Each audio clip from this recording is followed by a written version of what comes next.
What's up, guys? I'm here with David Levinson, Custom Scales, and we're at the Nashville Reptile Expo this weekend. And, you know, David breeds a lot of ball pythons. He breeds boas. Been kind of an industry staple for many, many a moons. Yeah, we got Chris here with New Creature. So, David, you know, ball pythons. Let's talk about how great they are for new keepers.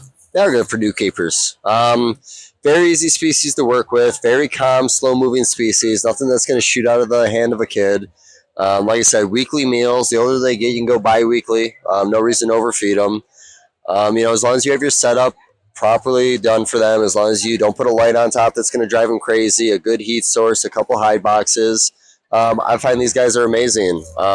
Also, of course, like right now in the industry, similar like corn snakes years ago, we have so many different colors that these guys come in that there's so many animals that fall within what would be considered a pet price that a person can come in and have 100 to 500 different animals look at a show that they can afford as a pet now, which is awesome.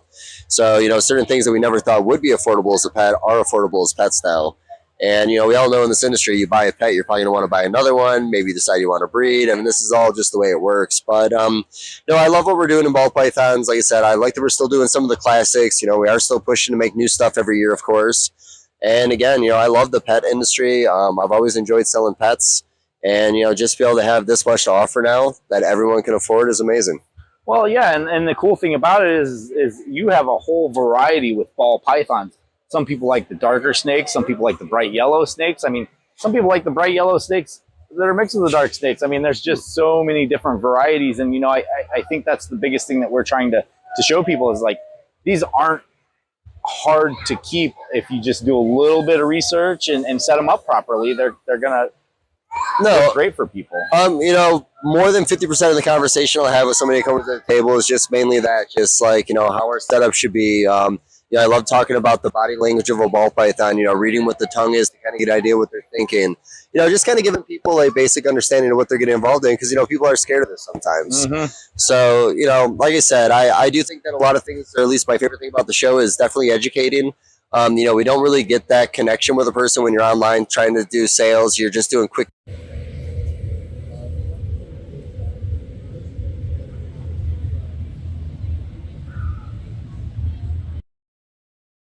You know, that couple minutes you give them that somebody else doesn't means a lot to them.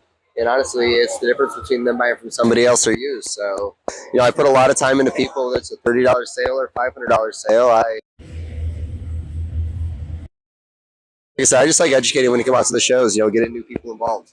Yeah, I mean, ball pythons are kind of the gateway reptile too. You know, I've watched it for years. You know, somebody gets a ball python, they might get a pied or a normal ball python, and the next thing you know, they're keeping whatever they want. You know, I mean, they start off with a snake, they figure out, oh man, this isn't so bad.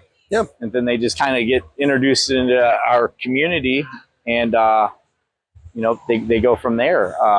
You know, I like that you mentioned that, you know, the shows are about education and they're more personal, because as I'm walking around these shows every weekend, I just hear vendors just educating and creating that personal relationship. And I feel like that's very important, you know, growing and building this community. You know, that's the biggest reason why we started doing this, was to build and cultivate a good community of people. No, I agree with that. And, you know, here's the reality, too, and everybody knows this. You know, we've been on one side of the table. Now we're on the other side of the table. We know what it is to be over there. We know how scary it can be for some people to want to even engage with breeders.